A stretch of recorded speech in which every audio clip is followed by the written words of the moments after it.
I wonder if I should even waste my time reviewing this.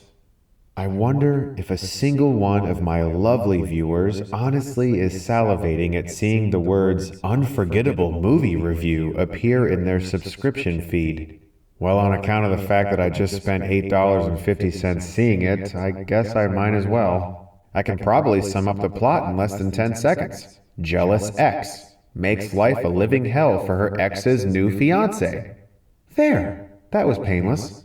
How did Rosario Dawson end up in this movie? She's far too talented for this. In fact, her performance is better than this film deserves.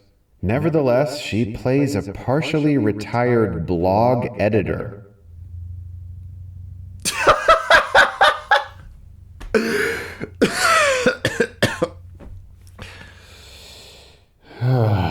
She's about to get married to a handsome guy who carries a lot of baggage from his past relationship.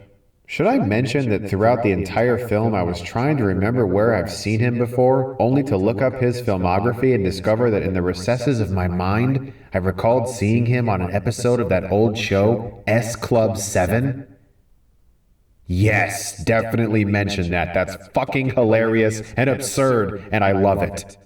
Do not forget to bring up the magical website that Katherine Heigl uses that contains virtually all personal information she needs to make Rosario's life a living hell, or how they apparently got the rights to have Facebook in the film, but the chat we see is incorrectly recreated and it uses iPhone sound effects. To top off the film's hilariously fake movie technology, Rosario's computer loads pictures like it's still on dial-up from 1999. This, of course, is for dramatic effect. Speaking of drama, be sure to discuss the attempts at it. One scene finds Rosario tiptoeing through her house after hearing some scary noises, only to discover that it's just a harmless hamster. I guess the raccoon from that atrocity Shut-In wasn't available. And don't even worry about mentioning that it's written by the same person who wrote Shut-In. That's just too easy. With a film like this, there is, of course, a domestic abuse subplot. These films that exist in the Lifetime Channel Cinematic Universe, or the LCCU, absolutely require it. The filmmakers are constantly looking for excuses for these women to cross paths that they literally see each other on the same street while out for a stroll. Is there only one street in the LCCU? So when Heigl starts taking items from their house, obviously, no one gets suspicious. She takes a watch, underwear, a phone, and a wedding ring. I'm sorry, but if all those objects went missing in the course of a few days, something is clearly amiss. And when I get to that point of the review, that should bring me to one of my biggest confusions: the timeline. The film starts with Rosario in an interrogation room, then cuts to 6 months prior. After a while, we catch back up to that interrogation scene, only it feels like, at most, maybe, 1 week has passed. This movie couldn't even create a natural flow of time. How does a movie directed by a woman and written by a woman have almost nothing but scenes where women argue over a guy? I mean, for God's sake, all this movie needs is a September release date, Screen Gems distribution, and we'd have our next When the Bow Breaks.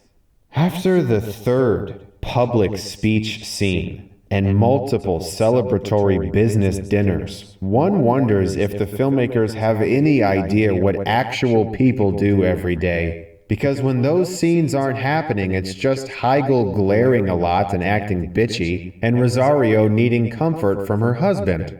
There are so many scenes where the husband goes, "Hey, listen, everything's gonna be all right," that I actually lost count. I eventually just found myself waiting for one of the girls to inevitably grab a knife and chase the other one through a dark house. Oh man, don't forget to mention the lines you wrote down. Here, you got it right here. Where's your phone? "Maybe I'll get a job. I do have a degree, you know. You're not on Facebook or Twitter. You basically don't exist. Holy shit, did they die? Go for it, YOLO." And that ending. Ugh. What a devastatingly maddening final shot. It was either meant to infuriate the audience or set up a sequel, which for the sake of the human race, I really hope is not the case. Unless they really are trying to start an LCCU. I mean, why not? We're getting a Universal Monsters universe. Anything can happen, I guess. I will probably give Unforgettable an F. I mean, I don't see any reason not to. Why was it called Unforgettable anyway? Who cares? Let's just start the review.